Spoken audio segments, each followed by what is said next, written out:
11월 22일입니다. 사사기 9장 46절에서 57절까지 말씀, 하나님의 심판이란 제목으로 말씀드립니다. 아비멜렉이 세겜 사람들의 힘을 얻어서 자기 형제들을 70명, 정확히 69명을 죽이고 결국 세겜 사람들에 의해서 왕으로 추대받죠. 그렇게 사이가 좋던 그 아비멜렉과 세겜 사람들 사이에 이제 문제가 생겼어요. 그래가지고선 결국 싸움이 벌어졌는데 아비멜렉이 세겜 사람들을 이제 성읍을 다 쳐부수고 사람들을 죽였습니다. 그런데 세겜 망대에 있던 지도자들은 아직까지 살아 있었습니다. 그들이 이 소식을 듣고서는 결국은 엘브릿 신전에 있는 지하 동굴로 피하였다. 엘브릿 신전이라고 하는 것은 바알을 섬기던 그런 신전으로서 그 지하 동굴로 피하면은 바알이 자기들을 지켜줄 것이다 라고 생각했나 봐요. 그런데 아비멜렉이 그 소식을 듣고서는 군대를 모두 이끌고 그 동굴로 갔습니다. 자, 아비멜렉은 손에 도끼를 들고서 나뭇가지를 찍어서 어깨에 메고 또 자기 백성들에게도 그렇게 하라고 하고서 지하 동굴 앞에 나무를 쌓아놓고 그 지하 동굴에 있는 사람들 쪽으로 불을 질렀어요. 불에 타 죽었는지 연기에서 죽었는지 모르지만 결국은 모두 그 안에 있던 지하 동굴 안에 있던 사람들이 다 죽었는데 남녀 합해서 1000명쯤 되었다. 대살육이 벌어진 것이죠. 자, 이렇게 해서 이제 하나님은 아비멜렉을 추종했던 세겜 족속을 징벌하신 거예요.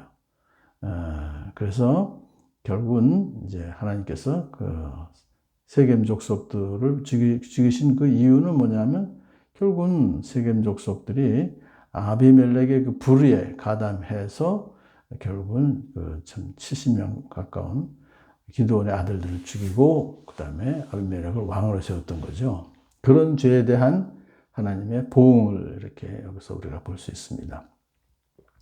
아비멜렉과 세겜족 간의 그런 내분과 전쟁과 사륙 이런 것들은 인간의 탐욕에 의한 이기주의에서 거기서 세워진 것들이죠. 근데 그것이 얼마나 헛된 것인가를 우리가 볼 수 있는 것입니다. 오늘날도 마찬가지죠. 많은 세상 사람들은 황금만능주의와 자기 이기주의에 빠져서 온갖 수단과 방법을 동원해서 그것을 성취하려고 애쓰죠. 그러나 그 모든 것이 한갓 헛된 것인 것을 이제 알아야 됩니다. 우리 성도들은 이 세상 장막집이 허물어지고 예수님께서 우리를 위해서 세워 마련하신 영원한 처소로 들어갈 날이 있음을 잊지 말아야 할 것입니다. 기도는 세겜 사람들을 죽이는데 그치지 않고 그 외에는 데베스로 가서 또 진을 치고 그것을 점령했습니다. 그러나 성읍 안에는 또한 견고한 망대가 있었어요. 데베스의 모든 사람들은 그곳으로 도망해서 문을 잠그고서는 망대 꼭대기로 올라갔어요. 아비멜렉이 그 망대에 이르러서 공격에 나섰지만 저항이 너무 셌습니다. 그래서 자기가 스스로 망대 문에 바짝 다가가서 불을 지르려고 했어요. 자, 직접 아비멜렉이 이렇게 망대 문에 바짝 다가간다는 것은 매우 위험한 행동이죠. 기드온이 이런 무모하게 짝이 없는 행동을 취한 것은 그가 교만했기 때문이죠. 이미 세겜 성읍을 무력으로 점령했다. 이것은 상당히 세겜 성 자체는 그 당시에 가장 큰 성읍으로서 중요한 사실 강한 성이었었는데요. 그것을 다 점령했다는 것은 상대적으로 작은 성인 데베스 정도는 쉽게 점령할 수 있겠다라고 생각했다는 것을 볼 수 있습니다. 아비멜렉이 이런 무도한 행동을 한 것은 결국은 여호수아의 군대가 난공불락에 여리고 성읍을 무너뜨린 후에 지극히 작은 성인 아이성을 쉽게 무너뜨릴 수 있다고 하다 큰 낭패를 보았던 것과 마찬가지입니다. 자, 그런데 문제가 이제 생깁니다. 한 여인이 맷돌 윗짝을 아비멜렉의 머리에 내려던져 그의 두개골을 부숴버린 거예요. 그러니까 그 망대 위에 있던 한 여인이 그렇게 용감하게 이 맷돌 아랫짝은 굉장히 크지만 맷돌 윗짝은 좀 그렇게 크진 않죠. 그래서 그걸로 던졌더니 두개골을 부숴버렸어요. 아직 죽지 않았습니다. 두개골 부서졌지. 그랬더니 아비멜렉이 부하에게 명령하여서 내 칼을 뽑아 나를 죽여라. 내가 여인이 나를 죽였다는 말을 할까 두렵다. 사람들이. 그런 거예요. 그래서 그 당시에 용사가 힘없는 여인에게 죽임당했다는 것은 매우 수치스러운 그런 일이었기 때문에 그래서 아비멜렉은 죽어가는 그 순간에도 자기의 명예로운 죽음을 원했던 것이죠. 그래서 그 젊은 병사가 아비멜렉을 죽입니다. 자, 결국은 수치스럽고 비참한 최후를 맞이하게 된 거죠. 아비멜렉이 죽음으로 인해서 그동안 세겜 족속과 아비멜렉 간에 진행되었던 내분이 끝이 났습니다.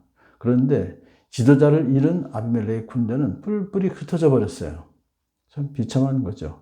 이렇게 해서 이스라엘 땅에는 3년 동안의 괴뢰 정권, 아비멜렉 정권은 괴뢰 정권입니다. 그것이 막이 내리게 되었고, 이것은 이미 요담, 그 70명 중에 있었던 그 기드온의 아들 중에 가까스로 살아남았던 요담이 예언했던 바와 같이 하나님의 공의로운 심판이 내린 결과인 것입니다. 하나님은 아비멜렉에게 자기 형제 70명을 죽여 자기 아버지에게 저지른 죄의 값을 이렇게 갚으셨다라고 사사기 기자는 얘기를 해요.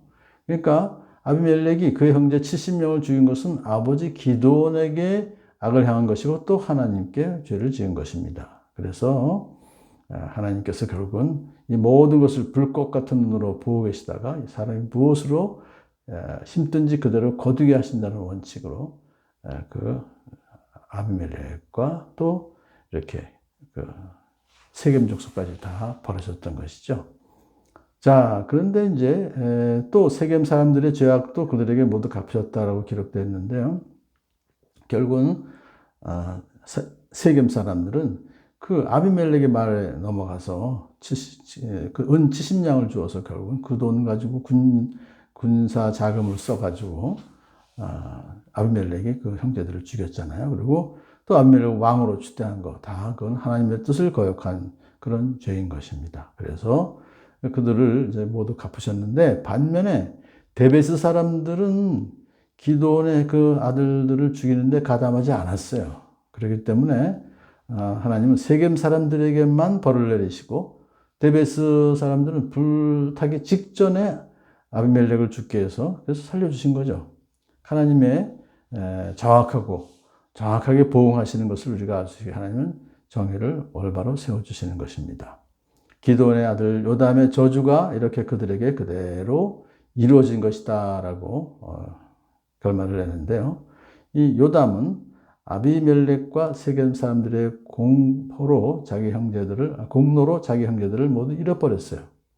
그들이 공모했기 때문에 자기 형제들을 모두 잃어버렸죠. 그래서 그가 그들을 저주했는데 하나님께서 그 저주한 대로 다 이루어져서 그의 억울함을 풀어주신 것입니다. 하나님은 공의의 하나님이신 것을 우리는 알 수가 있습니다. 하나님은 오늘날도 불의한 힘을 휘두르는 사람들에게 결국은 하나님께서 심판하신다는 것을 오늘 말씀을 통해서 또한 우리에게 생각나게 해주시는 것입니다.